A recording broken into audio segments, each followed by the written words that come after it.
আসলে ঈদ তো সবার জন্যই। আমরা এমন একটা পরিবেশে এমন এতিম বাচ্চাগুলোকে আমরা নিয়ে এখানে বসলাম, ওদের সময় খাওয়াটা উপভোগ করলাম। আসলে এটা মানবতার জন্য, মানুষ মানুষের জন্য, অনুভূতিটা এইটাই। কয়েক মাস সিয়াম সাধনার পরে আজ আমাদের সবার মাঝে ঈদ উল ফিতর ফিরে এসছে। আমি মুন্সিগঞ্জবাসীকে ঈদ মোবারক জানাই। আমরা সকালে এখানে গালিবগঞ্জ মসজিদে নামাজ পড়েছি, সবাইকে সহ, সকল মুসল্লি সহ। এখন আপনারা দেখতে পাচ্ছেন আমরা এখানে কিছু এতিম এবং দুস্থ বাচ্চাদের সাথে তার ঈদের আনন্দ ভাগাভাগি করছি, ওদেরকে নিয়ে এক অন্যরকম অভিজ্ঞতা।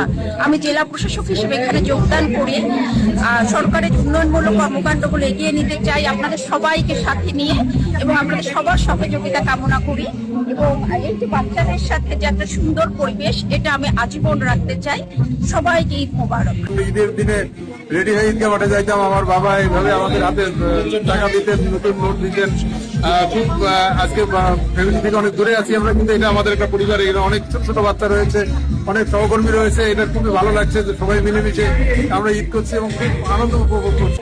আমাদের ডিসি আপা এত সুন্দর একটা অর্গানাইজ করেছে, আর ওদেরকে এনেছে। এটা হচ্ছে আমাদের ঈদের সবচেয়ে বেশি আনন্দ, যে অসহায় এতিম বাচ্চারা আমাদের সাথে এসে আমাদের সাথে সেমাই, আমরা একসাথে সেমাই খেলাম। ঈদের আনন্দ আমার এটাই লাগছে। আর ডিসি আপাকে স্পেশালি অনেক ধন্যবাদ, অনেক সুন্দর অর্গানাইজ করেছে, সব ঠিক রেখে উনি ইয়ে করেছে। ওদেরকে এখানে ইনভাইট করছে, ঈদের দিন ওদের সাথে একসাথে সুন্দর করে ঈদ কাটাইছে। আয়োজনটা আসলে আমাদের খুবই ভালো লাগে। আর আমাদের আনন্দ পাঠশালায় প্রতি বছর 35 থেকে 40 জনের মতো শিক্ষার্থী থাকে। আমরা ওদেরকে, ওরা যখন প্রাইমারি স্কুলের জন্য ওরা যখন যোগ্য হয়ে যায়, তখন আমরা ওদেরকে প্রাইমারি স্কুলে ভর্তি করাই দিই। এবং প্রাইমারি স্কুল থেকে মাধ্যমিক স্কুল পর্যন্ত ওদের যা যা পড়ালেখা বাবদ খরচ লাগে, ড্রেস থেকে শুরু করে ইউনিফর্ম, ব্যাগ, বই খাতা যা যা লাগে আমাদের পাঠশালা থেকে প্রোভাইড করা হয়। আর ওদেরকে আমরা হচ্ছে প্রতি বছর ঈদের সময় ঈদ উপহার, শীতের সময় শীত উপহার আমরা দিয়ে থাকি। পাশাপাশি প্রতি বছর ওদের জন্য সাংস্কৃতিক অনুষ্ঠান, ক্রীড়া অনুষ্ঠান আয়োজিত হয়। আর আমাদের টোটাল আমাদের শিক্ষার্থী আছে প্রায় 90 থেকে 100 জনের মতো।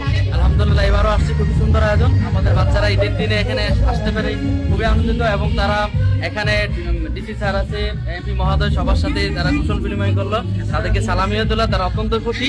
আমরা চাই যে তাদেরকে এইভাবে অনুপ্রেরণা দিলে তারা ভবিষ্যতে আলোর মুখ দেখবে, তারা ভবিষ্যতে ভালো কিছু হতে যাবে। এটা আসলে আমাদের জন্য কোনো অনুপ্রেরণামূলক একটা কাজ, আমাদের জন্য খুবই ভালো একটা বিষয়। আমরা চাই যে সমাজে যারা ভালো বিদ্যমান পর্যায়ে আছে, ভালো জায়গায় আছে, তারা যেন আশেপাশে মানুষদের সবাইকে যেন সহযোগিতা করে, যেভাবে আমাদেরকে বিভিন্ন পর্যায়ে মানুষদের সহযোগিতা করে।